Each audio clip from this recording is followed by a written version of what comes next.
As you start reading any CT scan, I think it's very important to realize that there are scout images that are taken that basically are pretty equivalent to a radiograph.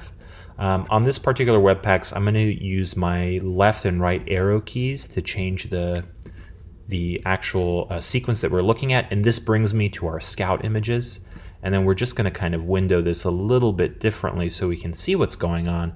But what's really helpful with our scout images is that already what we can do is gain a lot of information. So we see that looks like there's like a hip arthroplasty here. We can actually see the bones here of the spine and just check for alignment. And then also what we can do is go to the frontal scout here. And again, we're kind of confirming we have our hardware here, our right hip arthroplasty.